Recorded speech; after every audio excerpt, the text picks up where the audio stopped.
السلام عليكم ورحمة الله وبركاته.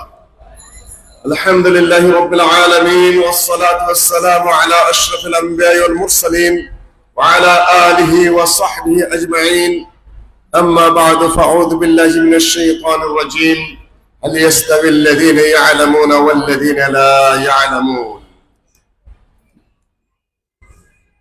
বাংলাদেশ আহলে হাদিস জামাত ও আহলে হাদিস ছাত্র সমাজের উদ্যোগে আয়োজিত 2 দিন ব্যাপী তাবলীগ ইজতিমা, যা ত্রয়োদশ বা 13তম, লেখেন ব্যাকরণে ভুল, তম শব্দ সব জায়গায় ব্যবহার করা শুরু করেছে, ত্রয়োদশ 13 তাবলীগ কনফারেন্স, যা আজকে দ্বিতীয় দিনে পড়েছে।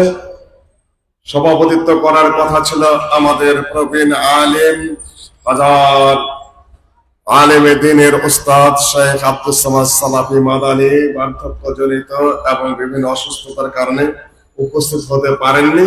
কালকের মতো আজকেও আপনাদের কাছে দোয়া চাবো যেন আল্লাহ তাকে সুস্থতা দান করেন এবং তিনি যেন এই চেয়ার আবার অলঙ্কৃত করতে পারেন।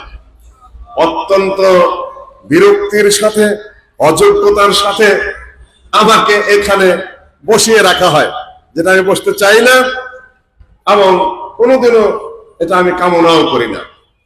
খুব দ্রুত গতিতে আল্লাহ যেন তাকে সুস্থ দান করেন, তার সাথে সাথে যেন এই চেয়ারে বসে কেউ এই দায়িত্বটা পালন করেন। এই জন্য আপনাদের কাছে দোয়া চাচ্ছি, আল্লাহ যেন আরেকজন যোগ্য মোটামুটি হয়ে চালানের লোক যেন এখানে থাকে, আমাকে যেন কেউ এই চেয়ারে বসার জন্য বাধ্য না করে। সম্মানিত উপস্থিতি, বাংলাদেশ আহলে হাদিস জামাতের বিভিন্ন স্তরের নেতৃবৃন্দ, কর্মীবৃন্দ, বাংলাদেশ আহলে হাদিস ছাত্র সমাজের বিভিন্ন স্তরের নেতৃবৃন্দ, কর্মীবৃন্দ আশপাশে বসে আছেন, ঢাকার ঐতিহ্যবাহী এলিট শ্রেণীর যারা আছেন, আমাদের বড় ভাইরা, মুরব্বীরা, যারা এই এলাকা বিভিন্ন ভাবে দায়িত্ব পালন করেন, পরিচালনা করেন, এলাকার মুরব্বীরাও অনেকে এসেছেন আজকে, আলহামদুলিল্লাহ। আমাদের খুশির শেষ নেই। তারা এসেছেন, সাহস যোগাচ্ছেন, দোয়া করছেন। দূর দূরান্ত থেকে, নিকট থেকে অনেক মা ও বোনেরা উপস্থিত হয়ে আজকে মাঠ পরিপূর্ণ করে দিয়েছেন। আল্লাহ তুমি তাদেরকে কবুল করে নাও। এই মাঠটা বরাবরই অত্যন্ত আনন্দের সাথে স্বতঃস্ফূর্ত ভাবে এই স্কুল বরাদ্দ দিয়ে থাকেন। তাদের জন্য আমাদের শুভকামনা, তারা যেন এই কাজটা অক্ষুণ্ণ রাখেন। প্রশাসনের ভাইরা রাত দিন জেগে আমাদেরকে যে নিরাপত্তা বিধান করছেন, তাদেরকেও আমরা ধন্যবাদ জানাচ্ছি, কৃতজ্ঞতা জ্ঞাপন করছি। প্রচার মিডিয়ার যারা আছে, আমাদের ছোট ভাইরা, ভাতিজারা, বন্ধুরা, তাদেরকে আশা করব তারা তাদের দায় দায়িত্ব যথাযথভাবে পালন করছেন। আল্লাহ তাদেরকে প্রচারের তৌফিক দান করুন। এবং যে সকল বক্তারা, আলোচকরা এখানে ধারাবাহিক আসছেন, আল্লাহর হাজার শুকরিয়া। আমাদের কোন বক্তাকে দ্বিতীয়বার দাওয়াত দিতে হয় না। আমরা হাজার হাজার টাকা দিয়ে পকেট ভরে দিতে পারি না, দেইও না, কোন রকম দায় সারা কিছু দিয়ে বিদায় করি। তারপরেও আবার আলহামদুলিল্লাহ তারা আমাদের টাকা সারা দিয়ে চলে আসেন, আলহামদুলিল্লাহ। অনেক জায়গাতে পয়সা কম দিলে দ্বিতীয়বার আর বক্তারা সেখানে যায় না, কিন্তু আমরা এখানে ব্যতিক্রম। জানে এদের কিছু তেমন কিছু নাই, যাতে তাতেই সন্তুষ্ট, তারা আসেন। তারপরে তো 2 দিন ব্যাপী আলোচনা সভা, 2-4টা পয়সার ব্যাপার তো না, অনেক খরচা। প্রত্যেকটা জিনিসের দাম বেড়ে গেছে 3 গুণ, 4 গুণ, 5 গুণ, 10 গুণ। গাড়ি ভাড়ার খরচাটা দিলেও তো বিশাল পয়সা দিতে হয়। আলহামদুলিল্লাহ আপনারা অনেক দান করছেন, দানে বরকত, যতটুকু দিয়েছেন আল্লাহর মধ্যে বরকত দিলে অনেক কিছু। আমরা বরকত চাই, আল্লাহ যেন তৌফিক দান করে। আজকে আমার সংক্ষিপ্ত আলোচ্য বিষয়, যদিও সভাপতির কাজ বক্তৃতা করা নয়, কাষ্ঠপুত্তলিকা মত তারা উপবেশন করে থাকবেন চেয়ারের মধ্যে, কথাবার্তা না বলে একটা অবস্থান নিয়ে সেভাবেই থাকার কথা। আর সেভাবে থাকাটাই আপাতত আমার জন্য কল্যাণ করছিল। তারপরও কালকে একটি বিষয়ে চলে গিয়েছিলাম, আজকেও একটি যুগোপযোগী বিষয়ে আমি ইনশাআল্লাহ কথা বলার চেষ্টা করব। ডক্টর ইতিমধ্যে ব্রাদার রাহুল এসে গেছে, ডক্টর মুজাফর যতটুকু জেনেছি রাস্তায় আছেন, ওরা আসলে আমি আমার বক্তব্য শেষ করে দেবো ইনশাআল্লাহ আজিজ। আলোচনার বিষয় শিক্ষা। ওরা খুব শিক্ষাবিদ করছে। আমি শিক্ষাবিদ নই, যদিও শিক্ষার সাথে জড়িত।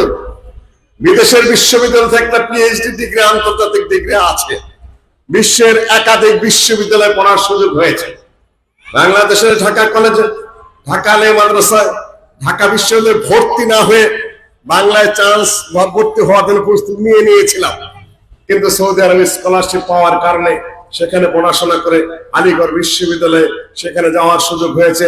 আলিগড় বিশ্ববিদ্যালয়, জামিয়া মিল্লিয়া, জেএন জওহরলাল ইউনিভার্সিটি, তারপরে আপনার দিল্লি ইউনিভার্সিটি, তারপরে আপনার দেওবন্দ, তারপর নাদওয়াতুল উলামা, জামিয়া সালাফিয়া জাইনি, সৌদি আরবের মদিনা ইউনিভার্সিটি, উম্মুল কুরা ইউনিভার্সিটি, কিং সৌদ ইউনিভার্সিটি, তারপরে আপনার আমি যে ইউনিভার্সিটি পড়েছি ইমাম মুহাম্মদ বিন সৌদ ইউনিভার্সিটি, শেষ পর্যন্ত আলিগড় বিশ্ববিদ্যালয় থেকে পিএইচডি করে সারা পৃথিবীর বহু বিশ্ববিদ্যালয়ের সামান্য খোঁজ খবর নেওয়ার সুযোগ আমার হয়েছে।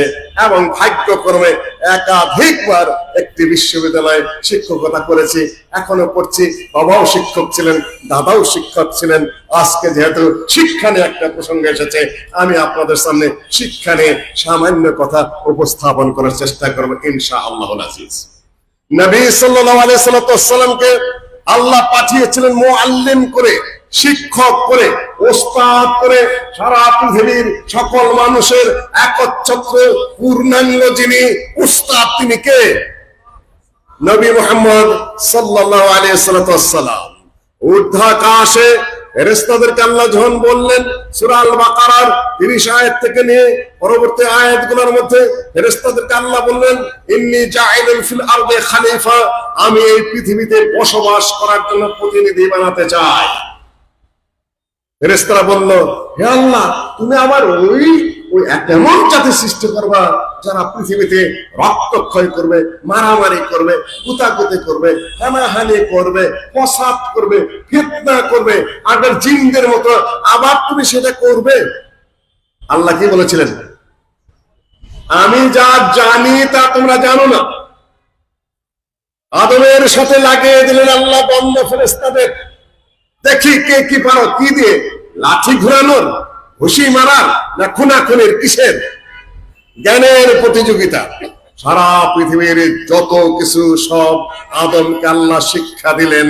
মৌলিক জ্ঞান আদমের মধ্যে ছিল, ফিজিক্সের জ্ঞান, অঙ্কের জ্ঞান, ফিলোসফির জ্ঞান, এগ্রিকালচারের জ্ঞান, ইঞ্জিনিয়ারিং জ্ঞান, যত প্রকারের জ্ঞান, সব জ্ঞান আদমের মাথায় ছিল।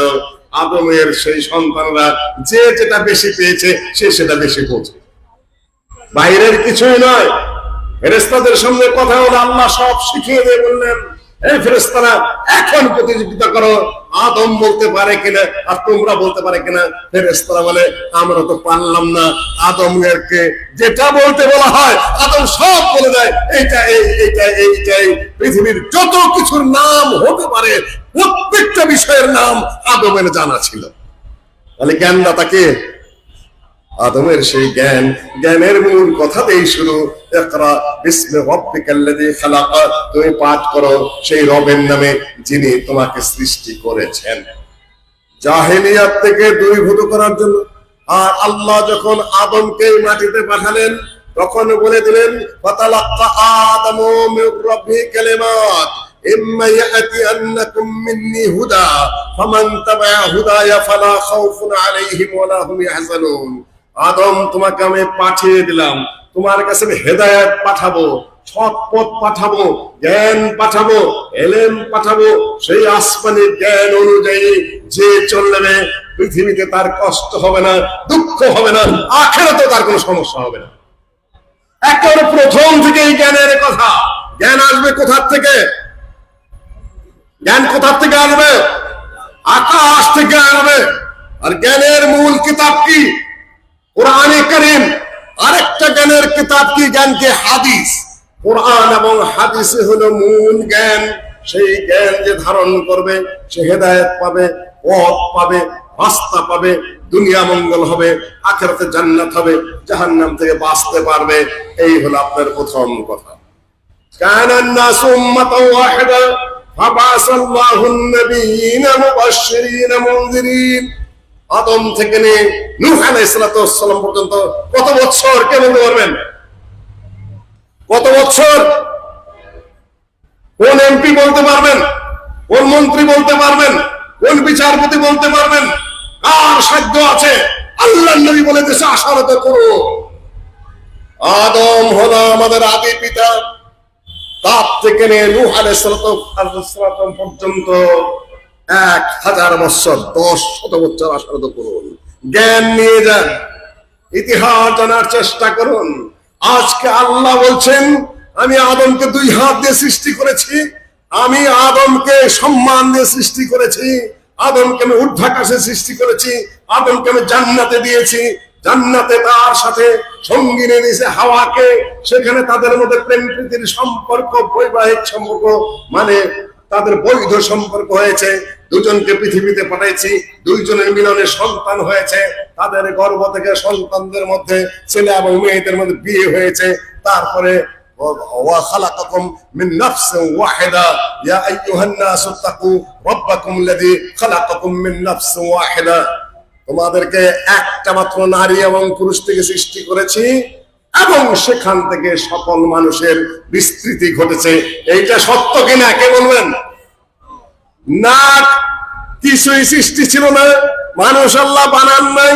সাগরের মধ্যে থেকে কীট হলো, শ্যাওলা হলো, শ্যাওলাতে কীট হলো, কীট আস্তে আস্তে বড় হলো, সেখান থেকে আস্তে আস্তে আপনার বানরে রূপান্তরিত হলো, আরো উন্নত হলো, দিন যাইতে থাকলো, বানর এবং গরিলা, শিম্পাঞ্জিরা আস্তে আস্তে উন্নত পরিবেশ পেয়ে আরো উন্নত হতে থাকলো। উন্নত হতে হতে হঠাৎ করে গেরিলা হয়ে গেল মেজর গ্যাগারিন, আর বানর হয়ে গেল মিস্টার ব্যানার্জি। হঠাৎ করে বানর হয়ে গেল মানুষ। এইটা সত্য না কোরআন যেটা বলছে সেটা সত্য? আজকে আবার সেই বস্তা বসা কথা স্কুলে পড়ানো হচ্ছে। বরিশালে পড়াইছিল একজন, যখন ছাত্ররা ধরেছে তখন আবার কয়েকজন তথাকথিত বৈজ্ঞানিক, কোন আবিষ্কার নেই তাদের। কৃষি ইউনিভার্সিটি ধানের আবিষ্কার বানিয়েছে, কৃষি ইউনিভার্সিটি পশুপালন মৎস্য পালন শিখিয়েছে। দেশের যদি কোনো উন্নতি করে থাকে এগ্রিকালচারাল ইউনিভার্সিটি করেছে, মেডিকেল কলেজের গবেষণায় অনেক চিকিৎসা তারা বের করেছে, গণিতের উন্নতি হয়েছে, এদেশে ইঞ্জিনিয়ারিং এর উন্নতি হয়েছে। রাস্তাঘাট যেভাবে বানানো হচ্ছে তাতে মাথা ঘুরে যায় যে বাংলাদেশের ইঞ্জিনিয়াররা এত সুন্দর সুন্দর রাস্তাঘাট বানাতে পারে, ব্রিজ বানাতে পারে, এটা আমাদের গর্বের বিষয়। এবং বলা হয়ে থাকে আমেরিকার যে ডালাস শহর সেটার পরিকল্পনা করেছে বাংলাদেশের একজন ইঞ্জিনিয়ার সাহেব। বাংলাদেশের প্রতি ক্ষেত্রে তাদের অবদান আছে। আর ওই যে কয়টা বাপে খেদানো, মায়ে তাড়ানো, কুখ্যাত নাস্তিক কয়েকটা শিক্ষা মন্ত্রণালয়কে অক্টোপাসের মতো, বিষাক্ত সাপের মতো আজ 15-16টা বছর যাবৎ আটকে রেখেছে। এদের কোনো আবিষ্কার নেই, কিচ্ছু নাই। কয়েকটা ভুয়া, কয়েকটা বেহুদা, কয়েকটা ফাজিল পোলাপান ওখানে লাগিয়ে রেখেছেন। কি আবিষ্কার আছে তোমাদের বলো? কি নাবিকতাকে টেনে ওখানে ভোটে কি দরকার রয়েছে? ওরা সেই ডারউইনের কোন যুগের বস্তা বসা থিওরি, আল্লাহকে অস্বীকার করার থিওরি। পরমাণুরা নিজেরাই নিজেদেরকে চিনে নিয়ে কেউ মানুষ হয়েছে, কেউ কুত্তা হয়েছে, কেউ গরু হয়েছে, কেউ ছাগল হয়েছে, নিজেরাই হয়েছে, তার কোন সৃষ্টিকর্তা নাই। বরিশালে যখন হিন্দু শিক্ষক এই পাঠ দিলেন, ছাত্র রেকর্ড করে নিয়েছে, তারপর যখন প্রতিবাদ করা হলো ওই কয়েকটাই দাঁড়ায় গেল, ওই চিহ্নিত কয়েকজন। আমি নাম বলতে চাই না, নাম বলতে গুলি করতে হয় এমন জঘন্যতম কয়েকটা লোক আজকে থেকে বসে আছে শিক্ষা মন্ত্রণালয়ে। সম্মানিত উপস্থিতি, তখন বলে তুমি ছাত্র হয়ে রেকর্ড করলা কেন? এইটা হলো বেআইনি। তুমি ইসলামের বিরুদ্ধে কথা বলছো, কোরআনের বিরুদ্ধে কথা বলছো, মুসলিম ধর্মে আঘাত করেছ, তুমি অস্তিত্বে আঘাত এনেছ, তুমি অপরাধ করো নাই, ছাত্র রেকর্ড করে অন্যায় করেছে। ওই দাদা শিক্ষক, তুমি ভয় পাও কেন? তোমার বক্তব্য তো রেকর্ড করবে এই ছাত্র। তুমি কি পড়াইতে যাও যে তোমার বক্তব্য রেকর্ড করলে তোমার ভয় করে? আমরাও শিক্ষকতা করি। তোমরা কোন মানের শিক্ষক? ওই কয়জন দাঁড়িয়ে যায় রেকর্ড করলো কেন? আর এটাকে বাসর ঘরে না আপনাকে ক্লাস? সম্মানিত উপস্থিতি, এখন আবার ট্রান্সজেন্ডার, ট্রান্সজেন্ডার কি? সুন্দর করে বলছে নারীকে পুরুষ বানাবে, পুরুষকে নারী বানাবে। আমি বেশি আলোচনায় যাব না, জেন্ডার চেঞ্জ করবে। সুন্দর করে বলছে সেদিন দেখতেছি একটা টিভি সেন্টার আছে, যখনই কুকর্মের পরিকল্পনা নেয় ওরা, টিভি সেন্টারটা তখন জাগ্রত হয়ে যায়, ওদেরকে নিয়ে ওদের ভাবমতো বক্তৃতা করায়। আমরাও বাংলাদেশের নাগরিক, খালি মাথায় টুপিটা ঘুরি না, তোমাদেরকে মার্কিং করছি আমরা। আইনের আশ্রয় নেওয়া হবে, মাননীয় প্রধানমন্ত্রী করবো, শিক্ষা মন্ত্রণালয়কে এদের হাত থেকে আপনি উদ্ধার করুন দ্রুত গতিতে। সর্বনাশ করে ফেলেছে এই চালাক কয়েকটা লোক, চতুর বেকার কয়েকটা লোক, ফালতু কয়েকটা লোক।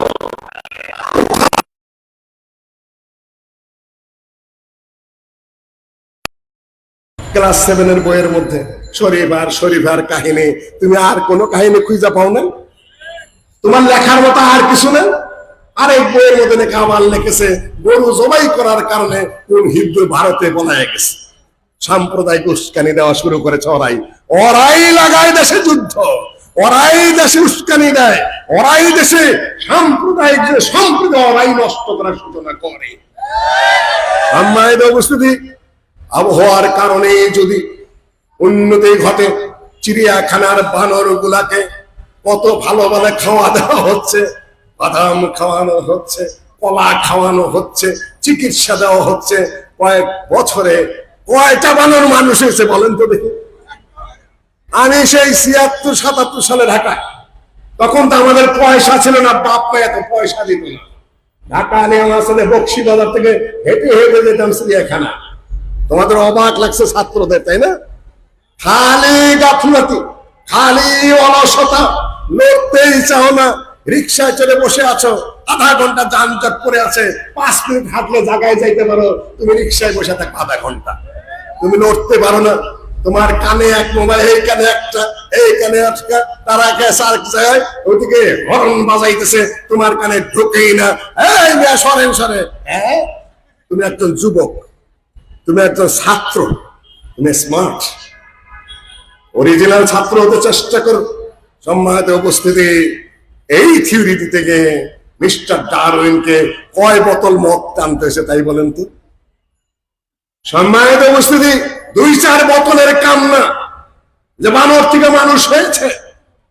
আজকে পাবদা কোনোদিন বোয়াল হয়েছে, সুপারি গাছ কোনোদিন তাল গাছ হয়েছে, আজকে টাকি যেটা ছোট জাতের ওইটা কোনো শৈল মাছ হয়েছে? এই ফালতু কথা এগুলাও নাকি বৈজ্ঞানিক থিওরি হিসাবে চালাইতে চাচ্ছে এরা। ট্রান্সজেন্ডার মানে কি? ছেলেরা মেয়ে হইতে চলে মেয়ে হবে, বানিয়ে দাও, মেয়েরা ছেলে হলে ছেলে হবে, বানিয়ে দাও। এইটা তোমার প্রচারের প্রয়োজন কি? এটা প্রকাশ্যে কর বিষয়। লজ্জা নেই, শরম নেই, হায়া নাই, চাকরি না, আদব নেই, আখলাক নাই। আমরা বাচ্চাদেরকে কন্ট্রোল করতে পারছি না, আদবে রাখতে পারছি না, আখলাক শিখাতে পারছি না, লজ্জা শরম নিয়ে নানান প্রসঙ্গে পড়ে যাচ্ছে। আর এরা শিক্ষা মন্ত্রণালয়ের মাথার উপর বসে বসে ছেলে মেয়েদেরকে নির্লজ্জতার বেহায়াপনার তালিম দিচ্ছে। এখানে ওয়াজ করে আমি কি করব? ঢাকা শহরে ঘরে ঘরে পানি যায় কি দিয়ে? ট্যাঙ্কির থেকে নলে নলে পানি যায় না, পাইপটা তো পানি যায়, পাইপটা পানি যায় না। আপনি খুব সুন্দর করে থালা বাসন গ্লাস মেজে পরিষ্কার করে রেখেছেন, তাই না? কিন্তু ট্যাঙ্কির দায়িত্ব যাদের, ওনারা ট্যাঙ্কি মধ্যে বসে বসে হাঁটতেছে আর মুততেছে। এখন আপনার এই পবিত্র থালা বাসন মধ্যে কি আসবে? সুন্দর তোমরা দেখাচ্ছি সবকিছু। শিক্ষামন্ত্রী যে কয়টাকে বসায় রাখছেন, যাদের প্রভাবে চলছে আজ 15-16 বছর যাবৎ, ওরা তো শিক্ষা মন্ত্রণালয়ের মাথার উপর বসে খালি হাঁটতেছে আর উঠতেছে, অপবিত্র করে ফেলেছে গোটা শিক্ষা ব্যবস্থাপনাকে শুধুমাত্র এই সকল কথাবার্তা দিয়ে।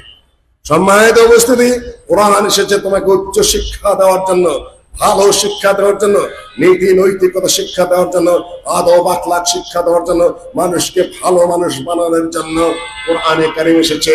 আল্লাহ ওয়াহদাহু লা শারীকা লাহু বলছেন, কুল হাল ইয়াস্তাবিল্লাযিনা ইয়ালামুনা ওয়াল্লাযিনা লা ইয়ালামুন, যারা জানে আর যারা জানে না তারা কি সমান? কোরআনের জ্ঞান হাদিসের জ্ঞান দিয়ে সাহাবীগণ ওমর ফারুক হয়েছেন, আবু বকর সিদ্দিক হয়েছেন, ওসমান গনি হয়েছেন, আলী কাদি হয়েছেন।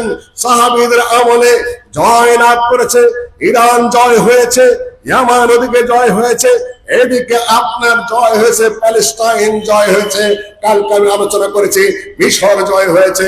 ভারতের কিছু কিছু জায়গায় এসে পড়েছে। আপনার এই বঙ্গোপসাগর দিয়ে তাদের জাহাজ চলে গেছে ওই পূর্ব এলাকায়, চীন সীমান্ত পর্যন্ত। উমাইয়া আমলে ভারতের বহু জায়গায় জয় করেছে মুসলিমরা।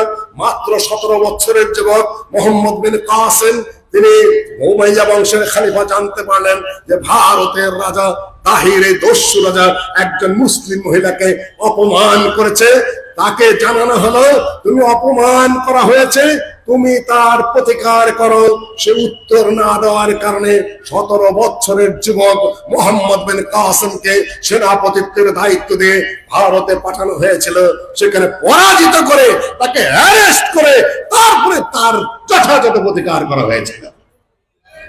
স্পেন বিজয়ী তারেক বিন জিয়াদ 19 বছরের যুবক ভূমধ্য সাগর পাড়ি দিয়ে ওপারে চলে গেলেন।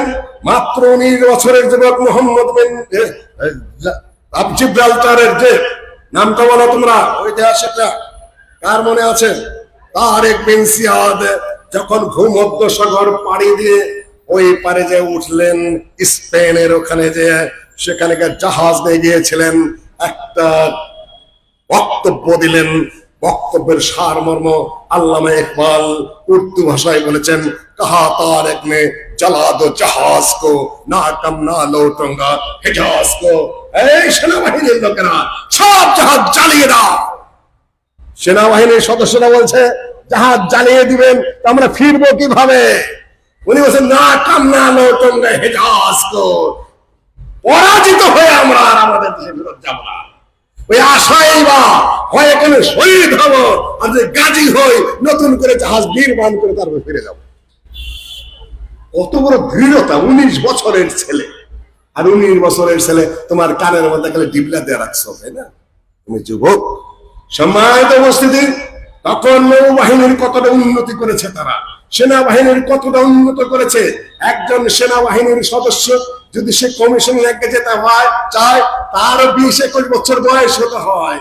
সেখান থেকে সেকেন্ড লেফটেন্যান্ট থেকে ফার্স্ট লেফটেন্যান্ট, সেখান থেকে ক্যাপ্টেন, ক্যাপ্টেন থেকে মেজর, সেখান থেকে লেফটেন্যান্ট কর্নেল, সেখান থেকে কর্নেল, সেখান থেকে ব্রিগেডিয়ার জেনারেল, সেখান থেকে মেজর জেনারেল, তারপর উপর থেকে যাইতে হয় 8টা 10টা র্যাঙ্ক থেকে উপরে উঠতে হয়। উঠতে উঠতে তাদের 50 বছর বয়স হয়ে যায়, আর 19 বছরে একজন লেফটেন্যান্ট জেনারেলের যোগ্যতা লাভ করেছে মুসলিম যুবকেরা। না হলে এক্সপেডিশনে যাকে পাঠানো হয়েছে সে কম যোগ্য ছেলে নয়। ভারত এসেছে, স্পেন বিজয় করে ফেলেছে, আর তোমরা আসো কোথায়? কি বুঝাতে চাচ্ছ? তোমাদের যোগ্যতা কোথায়? অভিজ্ঞতা কোথায়? বিদ্যা কোথায়? বুদ্ধি কোথায়? মানসিকতা কোথায়? দৃঢ়তা কোথায়? সাহস কোথায়? সম্মানিত উপস্থিতি, ইসলাম বানিয়েছিল এদেরকে, এমনি হয়নি। উচ্চ শিক্ষা, উচ্চতর জ্ঞান, সৎ সাহস, সাহসিকতা লড়া, অন্যায়ের প্রতিবাদ করা, সারা পৃথিবীকে জানিয়ে দেওয়া আমরা একটা পৃথিবীর সর্বোচ্চ কম, সর্বোচ্চ নেতৃত্বকারী কম, এটা না হলে ইসলামিক এলেম। সম্মানিত উপস্থিতি, আমি দ্রুত গতিতে এলেমের ধারাটা নিয়ে আসছি। আদমের এলেম, নূহের এলেম, ইব্রাহিমের এলেম, মুসার জ্ঞান, ঈসার জ্ঞান, নবী মুহাম্মদ সাল্লাল্লাহু আলাইহি ওয়াসাল্লামের জ্ঞান, যা দিয়ে তিনি একটা জাতি গঠন করেছিলেন, যে জাতি সারা বিশ্বে 1000 বছর যাবৎ কর্তৃত্ব করেছে, নেতৃত্ব করেছে, তারা লিড দিয়েছে, সারা পৃথিবীকে বুঝিয়ে দিয়েছে আমরাই শ্রেষ্ঠ, আমাদের উপর দিয়ে কেউ নাই। সম্মানিত উপস্থিতি, সেই জাতি ভারতে মুসলমানরা 700 বছরের উপর শাসন করেছে, কিন্তু সেটা মুসলিম শাসন বলা চলবে না অনেক ক্ষেত্রে। সেখানে শিক্ষা ব্যবস্থাটা আমি খুব দ্রুত গতিতে শেষ করে দেই। ভারতে ইসলাম ঢুকেছে সাহাবীদের মাধ্যমে, তাবেঈদের মাধ্যমে। সেই ইসলাম কোনো মাযহাবী ইসলাম নয়, তখন মাযহাব হয়নি, হানাফি মাযহাব হয়নি, শাফি মাযহাব হয়নি, মালিকি মাযহাব হয়নি, হাম্বলি মাযহাব হয়নি। কোন মাযহাবের জন্ম হওয়ার আগে ভারত ইসলাম এসেছে। তাহলে সেটা কোন ইসলাম? কে বলতে পারবেন? আহলুল হাদিস ইসলাম, সালাফি ইসলাম, আল্লাহর নবীর ইসলাম, সাহাবীগণ ইসলাম, তাবেঈগণ ইসলাম, তারা যদি কোন মাযহাব ছাড়া শ্রেষ্ঠতম উম্মত হতে পারেন, আপনি এখন কোন মাযহাব না মানলে শ্রেষ্ঠতম উম্মত হতে পারবেন কিনা? সাহাবীরা কোন মাযহাব না মানলে, তাবেঈগণ কোন মাযহাব না মানলে তারা মুসলিম না কাফের? সাহাবী যদি কাফের, তো আপনি কিসের মুসলিম? সে যুগে ইমাম বুখারীর জন্মই হয় নাই, ইমাম শাফির জন্মই হয় নাই, ইমাম আহমদ হাম্বলের জন্মই হয় নাই, ইমাম শাফির জন্মই হয় নাই। তারা শ্রেষ্ঠতম মানুষ এবং তারা জান্নাতি, তাদের অনেকের ঘোষণা দেওয়া হয়েছে। কাজে আপনার মাযহাব মানার কোনো প্রয়োজনই নাই। মাযহাব এসেছে শ্রেষ্ঠতম উম্মতের পরে। আপনাদের ওই যুগের আগে হলো আরো উত্তম মানুষের যুগ, তারপরে হলো এই যুগ। সুতরাং আপনারা যদি কোন নির্দিষ্ট মাযহাব না মানেন, কোন বিপদে আছেন কিনা আপনার ধারণা কি? ওনারা শেখাতে চেষ্টা করেন যে মাযহাব মানে না, সে ইসলামই মানে না, তার মানে সাহাবীগণ ইসলাম মানে নেই, তাবেঈগণ ইসলাম মানে নাই। আপনি কি বুঝাতে চাচ্ছেন? তাদের যুগে যদি কোন মাযহাব ছাড়া তারা শ্রেষ্ঠতম মানুষ, শ্রেষ্ঠতম মুসলিম হতে পারেন, আপনারাও হতে পারবেন। মাযহাবের এই সংকীর্ণ গণ্ডি থেকে আমাদের বের হয়ে এসে সহজ সরল কোরআন এবং সুন্নাহর অনুসারী হতে হবে। কিন্তু আমি বলছি না যে মাযহাবে যারা, তারা কোরআন সুন্নাহ মানে না বা মানার পথে নাই, এত বড় ঘোষণা আমি দিচ্ছি না। আমি বলছি আমার দিক থেকে, আমার অ্যাঙ্গেল থেকে, আহলুল হাদিস আগে না মাযহাব আগে? আল্লাহ নবীর হাদিস আগে, মাযহাব পরে। মাযহাব হলো পরে, আহলে সুন্নাহ আগে। হাদিস পন্থী সুন্নাহ, হাদিস মানে আমরা কোরআন এবং হাদিস, আল্লাহর কালাম আল্লাহর হাদিস এবং রাসূলের হাদিস হলো রাসূলের হাদিস। দুইটাকে যারা মানে, জানে, পড়ে, বিশ্বাস করে, প্রচার করে, প্রতিষ্ঠার চেষ্টা করে এবং হাদিসের বিরুদ্ধে কোন ধরনের কাজ হলে যারা সমস্যার প্রতিবাদ জানায়, তারাই আহলুল হাদিস। আপনি ধীরে ধীরে বোঝার চেষ্টা করেন, এটা হবে একাডেমিক ডিসকাশন, এটা মানে কিছু না। দি এনসাইক্লোপিডিয়া অফ ইসলাম ইংরেজরা লিখেছে, মুসলমানের লেখা নয়। দি আহলে হাদিস, আসহাবুল হাদিস, followers of prophetic tradition with the Quran. কোরআনের সাথে যারা আল্লাহর নবীর মুহাম্মাদের হাদিস সহ একত্রে আমল করে, they did not bind themselves with the তাকলিদ। তারা কোন নির্দিষ্ট ইমামের অন্ধ অনুসরণ করে না, তাকলিদ করে না, এবং তারা কি করে? দি আহলে হাদিস try to go back to Islam's first principle. আহলে হাদিসরা ফিরে যেতে চায় ইসলামের সেই প্রথম যুগের যে নীতি, যে আদর্শ, যে ভিত্তি, যে বেসিক প্রিন্সিপলস, মৌলিক নীতিমালা, সেই দিকে, and try to restore the original purity and simplicity to the faith and practices. এবং তারা অত্যন্ত সহজ সরল, সাদা মাথা, স্বাভাবিক যে শরীয়তের বিধি বিধান, সেটা থিওরি হোক বা প্র্যাকটিস হোক, যেটা যারা মেনে চলার চেষ্টা করে, তারাই আহলুল হাদিস। ইংরেজরা লিখেছে তাদের এনসাইক্লোপিডিয়া অফ ইসলামের মধ্যে। আর আপনি দুনিয়ার বাহুল্য কথা বলছেন। ইসলাম এসে গেল ভারতে, সাহাবীদের কিছু লোক এসেছেন, তাবেঈদের কিছু লোক এসেছেন, ঐতিহাসিক বেশি বিবরণ আমি দিতে যাব না। কিন্তু সেখানে যখন বিভিন্ন শাসন ব্যবস্থা কায়েম হলো, তখন তারা তাকলিদি এবং মাযহাবি ইসলাম পরবর্তীতে ভারতে এসে এমন ভাবে আটকে ধরে বসলো যে মাযহাবের বাইরে কোন আলেমের ফতোয়া নেওয়া যাবে না, মাযহাবের বাইরে কোন বিচার ব্যবস্থা চলবে না, মাযহাবের বাইরে কেন কোনো চাকরি চলবে না, ইত্যাদি চলল দীর্ঘদিন। তবে ভারতের বুকে কিতাবগুলা তখনও আসেনি। বুখারী, মুসলিম, আবু দাউদ, নাসাই, তিরমিজি, ইবনে মাজাহ ইত্যাদি, মুসনাদে আহমদ, বাইহাকি ইত্যাদি যত হাদিসের কিতাব, তার সাথে যে তাফসীরের কিতাবগুলো, তখন তাফসীরে তাবারি, তারপরে পরবর্তী কুরতুবী, তারপরে ইবনে কাসির, শাওকানি তো এতদিন লিখেছেন। বড় বড় যে সিনিয়রদের লেখা তাফসীর মাআলিমুত তানজিল, যেটা বাগাবীর লেখা, আপনারা এটার নাম জানেন না, তাফসীরের বাগাবী যেটা, সেটাও আসলে অত্যন্ত ভালো তাফসীর। ইত্যাদি তাফসীরের বড় বড় কিতাবগুলো ভারতে পৌঁছে নাই, সেটা গুরুত্ব দেয়নি। শুধুমাত্র ফিকহের হাসিয়ার উপর ভিত্তি করে বড় বড় আল্লামা হয়ে গেছে, বড় বড় মুফতি হয়ে গেছে, তাই দিয়ে তারা মুসলিম রাষ্ট্র চালিয়েছে মাত্র। এইভাবে চলেছে দীর্ঘদিন। শাহ ওয়ালিউল্লাহ মুহাদ্দিস দেহলভী আসলেন। এর আগের শিক্ষা ব্যবস্থার সংক্ষিপ্ত আলোচনা আমি করে নেই। এই সময় মানতিক ফিলসফা এবং শুধুমাত্র মাযহাবি কিল কাল মাকাম, কথার আড়ালে খালি কথার মায়ের প্যাচ, মাযহাবি মায়ের প্যাচ, আর অর্থ একজনের বিরুদ্ধে আরেকজনের গালাগালি লাগালাগি, এইটাই ছিল ভারতের মূল বিষয়। নাদওয়াতুল উলামার রেক্টর আব্দুল হাই লাখনবী তিনি বলেছেন, ওয়া কানাত উমদাতু বিদআতিহি আর-রাওয়ায়াত আল-ফিকহিয়া মিন দুনি আরদিহা আলাল কিতাব ওয়াস সুন্নাহ। এই যুগের বিশাল একটা যুগ, কয়েক শত বছর শুধুমাত্র নিজ নিজ মাযহাবের যে সকল রাওয়ায়াত, যে সকল বর্ণনা, কালা আবু হানিফা, কালা আবু ইউসুফ, কালা মুহাম্মদ, কালা শাফি, কালা ফুলান, কালা ইল্লান ইত্যাদি ইত্যাদি, হাসিয়া দুনা আরদিহা আলাল কিতাব ওয়াস সুন্নাহ, কিতাব এবং সুন্নাতের সাথে সেগুলা কোন ধরনের টালি না করেই অন্ধ অনুসরণের মাধ্যমে হাসিয়ার মধ্যে, টিকার মধ্যে, পাদক টিকায় এবং ফুটনোটে যা লেখা হয়েছে সেটাই ছিল তাদের সম্বল শত শত বছর। তার সাথে কি পড়িয়েছে? শামসে বাযিগা, কুল্লিয়াতে কাআনি, তামাইবুদি, যত ধরনের ফিলোসফি ওই গ্রিক থেকে এনে আরবিতে অনুবাদ করেছিল, ওগুলা পড়াচ্ছিল, যেগুলা ওস্তাদও বোঝে না, ছাত্রও বোঝে না, অথচ পাঠ্য ওই নিয়ে ব্যস্ত রয়েছে। ওস্তাদ মাসুদ আলম নদভী, ছেলেগুলা তোরা বসো।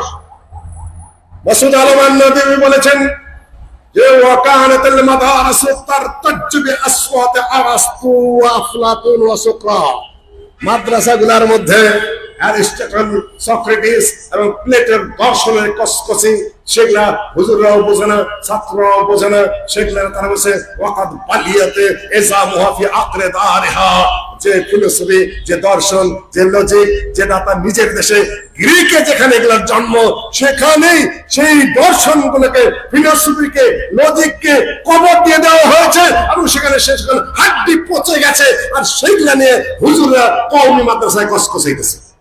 যেরকম এই বর্তমান বৈজ্ঞানিক নামধারী, কোন যুগে ডারউইনের থিওরি পচে গেছে, কোন যুগে প্রত্যাখ্যাত হয়ে গেছে, মেন্ডেলের থিওরি ছেলেকে পচিয়ে ফেলেছে, অবাস্তব, অযৌক্তিক প্রমাণিত হয়েছে, ওটা কোনো থিওরি হিসেবে গৃহীতই হয় নাই, ওটা বৈজ্ঞানিকদের প্রত্যাখ্যাত হয়েছে, বানর থেকে মানুষ, ওরা পচিয়ে ফেলে আউট করে দিয়েছে।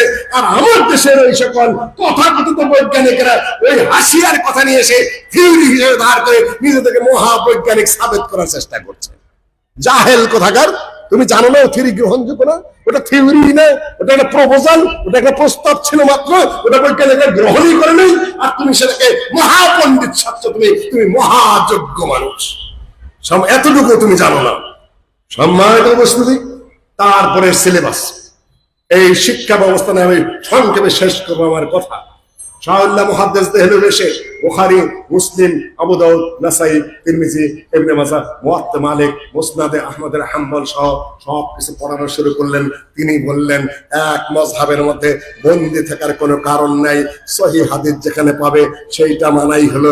ইমাম সাহেবদের কথা, ইদা সাহাল হাদিস ফাহুয়া মাযহাবি, ইমাম আবু হানিফা বলেছেন হাদিস সহিহ হলে সেটাই আমার মাযহাব, ইমাম শাফি বলেছেন হাদিস সহিহ হলে সেটাই আমার মাযহাব, ইমাম মালিক বলেছেন হাদিস সহিহ হলে সেটাই আমার মাযহাব, ইমাম আহমদ হাম্বল বলেছেন হাদিস সহিহ হলে সেটাই আমার মাযহাব। শাহওয়ালিরা বললেন এটাই কথা, রঙ্গলিষ্ট কণ্ঠে ঘোষণা দিলেন, ورب رجل منكم يأتيه حديث من أحاديث رسول الله صلى الله عليه وسلم فلا يعمل به ويقول إنما عملي على مذهب فلان। যদি কারো সামনে সহি হাদিস আসে, সহি সনদ বুখারীর মধ্যে খুলে খুলে হুজুর বলতেছে রফুল ইয়াদাইনের হাদিসই দেখেন, মুসলিম পড়াচ্ছে আমিন জোরে বলার হাদিস খুঁজে পায় না। ঠিক ওই একই অবস্থা, হুজুররা পড়ে কিন্তু খুঁজে পায় না ওইখানে, মানে চোখ ঘুরায় ঘুরায় পড়ে, খালি নিজের ভাব মতো হাদিসের খেদমত কে খেলে, হাদিসের বিরোধিতা কে খেলে নাস্তিকরা করে না বড় বড় হুজুররাও করে? হুজুররা হাদিস ছাপাইয়া যায়, হাদিসে এড়িয়ে যান, পরিষ্কার পরিচ্ছন্ন হাদিসের প্রতি তারা অবজ্ঞা করে অন্যদিকে চলে যান। দোষ কি খালি যারা হাদিস মানে না, হাদিস অস্বীকার করে, হাদিস অবমাননা করে তাদের, না আপনাদের দোষ আছে? স্পষ্ট আপনারা বলেন না এটা সহিহ হাদিস, তুমি আমল করো। সম্মানিত উপস্থিতি, তিনি বললেন যে রোববার রাজলে তোমাদের কাছে সহিহ হাদিস এসে উপস্থিত হয়, তোমরা আমল করে না। কোন কোন জায়গায় বলেছেন আল্লাহি বিল্লাহি তাল্লাহি ইন্নাহু লাকুফর, এটা হলো কুফরি। সম্মানিত উপস্থিতি, তখনও সিলেবাস প্রণয়ন হয়নি। তখনও সিলেবাস প্রণয়ন হয়নি, তখন যেটা মুসলিম স্টেট, ইংরেজরা তখনও আসেনি, তখন বিচারকে চালাবে, ইংরেজদের বিচারক তখন নিয়োগ হয়নি। এই যে বিচারপতিদের গলার মধ্যে একটা কালো টাই দেখেন, দেখেছেন আপনারা? উকিল সাহেবের গলার মধ্যে একটা টাই আছে কালো, দেখেন, এটা গাউন পরা আছে, দেখেন এটা কোথা থেকে এসেছে আপনারা জানেন? প্রিন্সেস এন, সে রাজ পরিবারের বিচারের সময় তার স্বামীকে ফাঁসি দেওয়া হয়েছিল, সে প্রিন্সেস হওয়া সত্ত্বেও তখন তিনি কালোই বেঁধেছিলেন। এখন উকিলেরা ওই কালোটাই পরে, ওই জজেরা ওই কালোটাই পরে। গোটা ইংরেজি ব্যবস্থা, মুসলিম ইসলামের কিছুই নেই এটা। সম্মানিত উপস্থিতি, কিন্তু শত শত বছর যাবৎ ভারতে ওই ফেকা অনুযায়ী চললেও মুসলিমদের ফেকা ছিল, সেটা কোন ইংরেজি আইন সেখানে হয়নি, ইসলামের বাইরে কেউ যেতে পারেনি, যদিও সেটা একটা মাযহাবী ফেকা ছিল, এটা বাস্তবতা। এই যুগ চলে গেল দীর্ঘ সময়, তখনও সিলেবাস প্রণয়ন হয় নাই ওইভাবে। আপনি আইন বিভাগে, বিচার বিভাগে, শাসন বিভাগে, সেনাবাহিনীতে সর্বত্র কোন আধুনিক শিক্ষিত ছিল না, সত্যি শিক্ষিত, তাকে মৌলবী হতে হতো, তাছাড়া তার কোন শিক্ষা ব্যবস্থাপনায় নেই। এখন কয় প্রকারের শিক্ষা ব্যবস্থা কে বলতে পারবেন? কয় প্রকারের? কয় প্রকারের শিক্ষা ব্যবস্থা কেউ বলতে পারছেন না? মাদ্রাসা শিক্ষা ব্যবস্থা আর স্কুল শিক্ষা ব্যবস্থা। আসলে কি দুই শিক্ষা ব্যবস্থা? কারা করছে? ইংরেজরা করেছে, ওদের লাইন একটা চালাই দিছে, এই লাইনে যদি পড়ো, দাঁড়িয়ে যদি ঠিক মতো আসতে পারো, আর যদি তুমি পোশাক পরিচয় বদলাইতে পারো, তুমি জজ হবা, তুমি ব্যারিস্টার হবা, তুমি ভাইস চ্যান্সেলর হবা, রাষ্ট্রদূত হবা, এইদিকে আসো। আর মুসলিমদের যে সকল অক্ষ সম্পদ ছিল সব বাজেয়াপ্ত করে দিল। হিন্দুদের যেগুলা মন্দিরের জন্য ছিল, দেবোত্তর, ব্রহ্মোত্তর, মন্দির উত্তর সব থেকে থাকলো। মুসলিমদের শিক্ষা ব্যবস্থা সকল কিছু বাজেয়াপ্ত, আর ওদের আইন, বিচার, শাসন ব্যবস্থা যেটা ছিল এখনো তাই আছে। ইংরেজরা নাকি চলে গেছে, কিন্তু তাদের উত্তরাধিকাররা আমরা রয়ে গেছে। 10 মিনিট লাগবে আমার শেষ করতে। একটা যানবাহন, গরুর গাড়ির চাকা আছে, তার মধ্যে উড়োজাহাজের পাখা লাগানো আছে, মাঝখানে রেলগাড়ির বগি বসানো আছে। এই যানবাহন কিভাবে চলবে বলেন তো দেখে? আকাশে উড়বে? রাস্তাতে চলবে? হাওয়ায় উড়বে? পানিতে যাবে? আমরা হলাম বাঙালি মুসলিম এইরকম, আমার কোনো ঠিক ঠিকানা নেই। ইংরেজদের আদর্শ, হিন্দুদের আকীদা, মুসলমানদের নাম কষ্ট, কোরআন হাদিসের কিছু কথাবার্তা সব মিলে বর্তমানে এক কিংবদন্তি কিমাকার জীবজন্তু আমরা। কাজে এক একজন এক এক দিক দিয়ে চালায়, জ্ঞান দেখায়, বিদ্যা বুদ্ধি দেখায়। ইংরেজ এসে আর একটু সর্বনাশ করে দিয়ে গেল। হান্টার কমিটি, শিক্ষা কমিশন কতগুলো হলো, হান্টার কমিটি হলো, অ্যাডাম কমিটি হলো, সার্জেন্ট কমিটি হলো, তারপরে এগুলা শিক্ষা কমিশন করা হলো শিক্ষা ব্যবস্থাকে চেঞ্জ করার জন্য। উইলিয়াম হান্টার তার দি ইন্ডিয়ান মুসলিমস এর মধ্যে বলেছেন 100 বছরে মুসলিমদের শিক্ষা ব্যবস্থাকে আমরা পরিবর্তন করতে পেরেছি। কয়েক মিনিটের মধ্যে শুনে নিন, ওই ইংরেজদের দালালেরা এখন আবার গোড়ায় বসছে ওই জায়গায়। যতটুকু ইসলামিক ব্যবস্থাপনা আছে ওইটাকে আবার হান্টারি কায়দায়, অ্যাডামের কায়দায় আর সার্জেন্টের কায়দায় আবার সেটাকে চেঞ্জ করার তালে আছে। মৌলানা আকরাম খাঁ কমিশন হলো, মৌলানা মানুষ ছিলেন। 1941 সাল থেকে 51 সাল পর্যন্ত মুসলিম লীগের সভাপতি একজন মৌলানা আকরাম খাঁ। তিনি আহলে হাদিস ঘরের সন্তান, তার হাতেই পূর্ব পাকিস্তান, মৌলানার হাতে। তিনি শিক্ষা কমিশনের প্রধান ছিলেন, এটাও মনে রাখবেন। বাংলা একাডেমির প্রথম পুরস্কার তিনিই পেয়েছেন। পাকিস্তান কনস্টিটিউশন তিনি বা কনস্টিটিউশন কমিটির তিনি সদস্য ছিলেন। আর তার লেখা basic principles of Islamic constitution, তার লেখা কাফি সাহেব বহু বই লিখেছেন। সম্মানিত উপস্থিতি, মৌলানা সাহেব শিক্ষা কমিশনের দায়িত্ব পালন করেছেন এবং সফলভাবে করেছেন। বঙ্গবন্ধু শেখ মুজিবুর রহমান অসমাপ্ত আত্মজীবনীতে মৌলানা আকরাম খান নাম যতবার উল্লেখ করেছেন তার চেয়ে আর কারো নাম বেশি উল্লেখ করেন নাই। সাহসই পাইতাম না আমরা। আমি শেখ মুজিব মোল্লা আকরম খার কাছে যাইতে সাহস পাইতাম না, অন্য তো প্রশ্নই ছিল না, আমি বেশি সাহসী ছিলাম। এই জন্য তাড়াতাড়ি করে একটা ইনভিলাপ নিয়ে ঢুকতেছিলাম। মৌলানা সাহেব বলেন, এই ছোকরা তুমি এখানে কি করো? শেখ সাহেব বলছেন, আমি বলি আমি ছোকরা নাই হুজুর, আমি ডেলিগেট সদস্য। ও তাই নাকি? তাহলে আসো। ভয়ে ভয়ে কোন রকম ইনভিলাপটা মৌলানা সাহেবের সামনে দেয়, আমি ভয়ে ভয়ে পিছিয়ে আসলাম। শেখ মুজিব সাহেব ওই আক্রমণকারী শিষ্য। বারবার উল্লেখ করেছেন, হঠাৎ নেতৃত্ব তৈরি হয় না। যারা বলেন তারা মিথ্যা কথা বলেন, তার নিজের লেখাই পড়েন নাই, অসমাপ্ত আত্মজীবনী আপনারা পড়েনি নেই। কেন ফাউল কথা বলে তো নেতা হওয়া যায়? জ্ঞান বিদ্যা বুদ্ধির কিছু প্রয়োজন পড়ে না।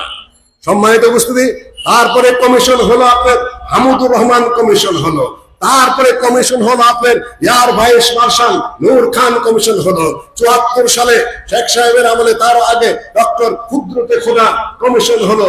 তারপরে এই যে শিক্ষা ব্যবস্থার নানান ধরনের ঘাত প্রতিঘাতের মধ্যে বললো, তখন জিয়াউর রহমান সাহেব এবং এরশাদ সাহেবের অবদান কোনো অবস্থাতেই অস্বীকার করা যাবে না।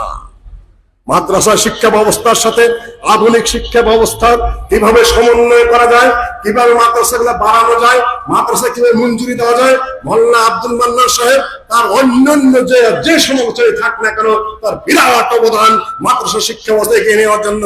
তার সবচেয়ে বড় অবদান যার, তিনি একজন আহলে হাদিস। কে নাম বলতে পারবেন বলেন? জানেন না, তাই না? কয়েক মিনিটে শিক্ষা ব্যবস্থা শেষ করে দিচ্ছি। তিনি কে?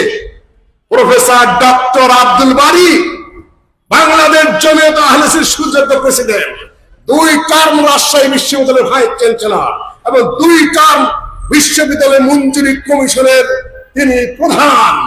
তিনি এই দেশের শিক্ষা ব্যবস্থাটাকে ইসলামাইজড করার জন্য, সেটাকে ইসলামিক কাজে প্রবাহিত করার জন্য যে জ্ঞান, যে মেধা, যে প্রজ্ঞা তিনি ব্যয় করেছেন, ইসলামী বিশ্ববিদ্যালয় প্রতিষ্ঠা, ওপেন ইউনিভার্সিটি প্রতিষ্ঠা, জাতীয় বিশ্ববিদ্যালয় প্রতিষ্ঠা নীরবে তিনি করে গেছেন। কিন্তু বামপন্থীরা সহ্য করতে পারেনি। তার বিরুদ্ধে নানান কথাবার্তা বলে তাকে নানান ভাবে হেনস্থ করার চেষ্টা করছে। কিন্তু সামনে দাঁড়ানো তার সততা, তার জ্ঞান, তার বিদ্যা, তার যোগ্যতা, তার অভিজ্ঞতার সামনে তুই শব্দ করার মতো সাহস তাদের সামনে সামনে কারোরই ছিল না। তিনি আহলে হাদিস যতটুকু ইসলামাইজ করার দেখতেছেন, এটাও ডক্টর আব্দুল বারী স্যারের সবচেয়ে বড় অবদান, সেখানেও আহলে হাদিসের অবদান। সম্মানিত উপস্থিতি, বিশ্ববিদ্যালয় হলো, মাদ্রাসা হলো, মঞ্জুরি হলো, সবকিছু হলো একটা স্বাভাবিক গতিতে অগ্রসর হচ্ছিল। হঠাৎ করে এই চালাক চতুর এই প্রতারক গোষ্ঠী বিজ্ঞানের নামে নানান নামে আসলে তেমন কিছু জানে না, ভোজবাজের মাধ্যমে একটা রক্ত বাসের মতো সরকারকে ধোঁকা দিয়ে প্রতারণা করে কয়েকটা বছর যাবৎ সেখানে গলা চেপে ধরেছে। 10 বছর একজন শিক্ষামন্ত্রী, দলে বহিরাগত, কি পড়াশোনা আমরা জানি না, কোন দেশের দিকে তাও আমরা জানি না, কেন করে কথা বলে। ব্যক্তিগত সততা নিয়ে আমার কোনো কথা নেই, কিন্তু তিনি শিক্ষামন্ত্রী হওয়ার যোগ্য ছিলেন না। 10টা বছর একটা আধামূর্খ মানুষকে শিক্ষামন্ত্রী বানিয়ে রাখা হয়েছে। কি লেখাপড়া তার, কোন দেশে পড়েছে, কোন ডিগ্রি তার ছিল, কোন বিশ্ববিদ্যালয়ের ছাত্র, কি তার ক্যারিয়ার। 10 বছর শিক্ষামন্ত্রীকে একটা আধামূর্খ মানুষের হাতে ইজারা দিয়ে রাখতে হবে, এর পিছনে কারণ কি? একভাবে ধ্বংস করেননি। আবার বলছি, খালি মাথায় তুমি যে বক্তৃতা করতে আসি না। শিক্ষা ব্যবস্থায় এদের জাতি নিয়ে খেলবেন না। এই বলে প্রাইমারি স্কুলে পরীক্ষা দেওয়া বাধ্যতামূলক পিএসসি। আরে পিএসসি তে পাবলিক সার্ভিস কমিশন পাকিস্তান বলেন, আমি তো সেইটা বোধ হয় এখন শুনি পিএসসি মানে প্রাইমারি। ওইখানে কি লাগবেই ক্লাসে, এটার নাম কি জিএসসি, ওটা লাগবেই। ছাত্ররা কান্দা কাইটা হাইতে মুতেছে রে অস্থির, একদিকে গার্জেনে কান্দে, একদম কান্দে, কান্নাকারির শেষ নাই, না দিতেই হবে, লাগবে। খুব উচ্চ পর্যায়ে নেতা নেত্রী বলেই ফেললেন, আগে থেকেই যদি এগুলো না শিখে পরবর্তী যায় কি করবে, মানে আগে থেকে জেনা না করে তো বিবাহে জীবন সে বুঝবে না, কি করে বাসর ঘরে যায়, তাই না? কথাটা এগিয়ে দাঁড়ায়। এখন আমরা ওইটা হারাম, পরীক্ষায় থাকবে। 2 দিন আগে যেটা ফরজ, এখন সেটা হারাম। এখন বলতেছে ইংরাজির শেখার জন্য আমার গ্রামার লাগে নাকি? আমি 10 বছর আমেরিকায় পড়ে আসছি, আমি 15 বছর পরে এসেছি, সেখানে নিজে রান্না করে খাইছি। আলু ভর্তা করার যে জ্ঞান, এটা মহান জ্ঞান। কি বলেন আপনারা? মন্ত্রণালয়ে বসে, তাই না? মানুষ গাধা হয়েছে এদেশের। সম্মানিত উপস্থিতি, এখন এই বিপদ থেকে উদ্ধার পেতে হবে। সাবেক শিক্ষামন্ত্রী নিয়ে আমি বলবো না, তেমন উচ্চ শিক্ষিত মহিলা, কিন্তু তার শিক্ষামন্ত্রী চালানোর যোগ্যতা নাই। তিনি বোঝেন না কে কি বলে। তো আপনার সিলেবাসে দুনিয়ার দুর্নীতি ঢুকিয়ে ফেলেছে, অন্য সিলেবাস ঢুকিয়েছে, চুরি করে ওরা চোর হিসেবে ধরা পড়েছে। এই চোর কয়টা? কয়েকদিন আগেই ধরা পড়েছে, অন্যের লেখা নকল করে বই বানিয়েছে। কত বড় চোর, কত বড় নির্লজ্জ বেহায়া, গোটা জাতির সাথে গোটা পৃথিবীর কাছে ধরা গেছে শয়তান কয়টায়। তারপরে লজ্জা নাই, তারপরে আবার শরীফা যুক্ত করতেছে। সম্মানিত উপস্থিতি, এখান থেকে মুক্তি পেতে হবে। বর্তমান শিক্ষামন্ত্রী শিক্ষিত মানুষ, কিন্তু যদি আমি যা দেখেছি তা যদি সত্য হয়ে থাকে, ইসকনের সদস্য যদি হয়ে থাকেন, শ্রীকৃষ্ণ অনুষ্ঠানে যায় যদি তিনি কৃষ্ণা কৃষ্ণা করে থাকেন, উনি যদি এই শিক্ষামন্ত্রী হয়ে থাকেন, তাহলে গোদের উপরে আরো ভালো বিস্ফোরা যোগ হয়েছে।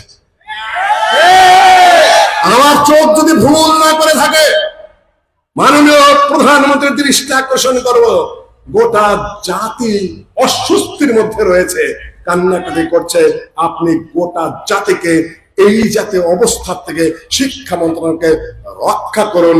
ইসলামিক 90% মুসলিম, এদের দিন, এদের ধর্ম, সমাজ, কালচার, এদের চালচলন, ওঠা বসা, তার সাথে বিজ্ঞানের সমন্বয় করে যে চমৎকার একটা শিক্ষাগত যাত্রা সামনের দিকে এগিয়ে চলছিল, সেই দিকে ফিরে যে সেটাকে এগিয়ে নেন। আপনাদেরকে একটা ছোট্ট বই পড়ার জন্য বলবো, ধর্ম বিজ্ঞান প্রগতি, প্রফেসর ডক্টর আব্দুল বারী স্যারের ছোট্ট একটা বই। এইটা আপনারা সবাই কিনে পড়ে নেবেন। আজকে আর আমি কথা বাড়াচ্ছি না, ত্রুটি বিচ্ছিন্ন হলে আমি একটু রাগান্বিত হয়ে গিয়ে শিক্ষা মন্ত্রণালয়ের লোকদের ব্যাপারে কিছু কটু ভাষা প্রয়োগ করে ফেলেছি, ভুলে যাবেন। কিন্তু আপনাদের কাজ এতটুকু গালিগালাজ খাওয়ার চেয়ে বেশি বেশি খারাপ কাজ করেন, আপনারা বেশি খারাপ কাজ করেন। ওখান থেকে ফিরে এসে সততাপূর্ণ, স্বচ্ছতাপূর্ণ দেশ ও জাতির পক্ষে কাজ করুন, শিক্ষার উন্নতির জন্য কাজ করুন। এতটুকু বলে আমি আমার বক্তব্য এখানে শেষ করছি। আজকের মতো আকুলে কওলি হাযা আস্তাগফিরুল্লাহ লি ওয়া লাকুম আজমাইন। স্মরণিকাগুলো নিয়ে যাবেন, ছেলেরা খুব কষ্ট করে লিখেছে, মাত্র 50 টাকা দাম। আসসালামু আলাইকুম ওয়া রাহমাতুল্লাহি ওয়া বারাকাতুহু। ইতিমধ্যে আমাদের ছোট ভাই ব্রাদার রাহুল এসে উপস্থিত হয়ে গেছে, বক্তব্য রাখবেন। ডক্টর মুজাফফর রাস্তায় আছেন ইনশাআল্লাহ। মাশাআল্লাহ, আজকের মতো জনসমাবেশ আমরা খুব কম দেখেছি। চেয়ার ফাঁকা, আপনারা আরো ভালো করে বসে পড়ুন। আমরা ইনশাআল্লাহ 1টার মধ্যে আপনাদেরকে ছুটি দিয়ে দেব, আল্লাহ যদি তৌফিক দান করেন। দূর থেকে যারা এসেছেন তারাও আগেও যাবেন না, 1টার আগে বের হবেন না, ঘোষণার পরে বের হবেন। এর সাংগঠনিক প্রোগ্রাম, এলোমেলো হয়ে বের হবেন, এটা কোনো সাংগঠনিক সিস্টেম না। আলাইকুম বিসাকিনাতি ওয়াল ওয়াকার। আল্লাহ নিয়ে বলে দিলেন, আরাফার মাঠে বেরোচ্ছ, ধীর স্থির হয়ে মুজদালিফার দিকে যাও। আলাইকুম বিসাকিনাতি ওয়াল ওয়াকার, ধীর স্থির ভাবে একেবারে দেশ জাতি মানুষের প্রতি, সকলের প্রতি সম্মানবোধ, শ্রদ্ধাবোধ রেখে আপনারা ভদ্রভাবে বেরিয়ে আদর্শ প্রতিষ্ঠা করতে করতে যাবেন ইনশাআল্লাহ আজিজ। আসসালামু আলাইকুম ওয়া রাহমাতুল্লাহি ওয়া বারাকাতুহু।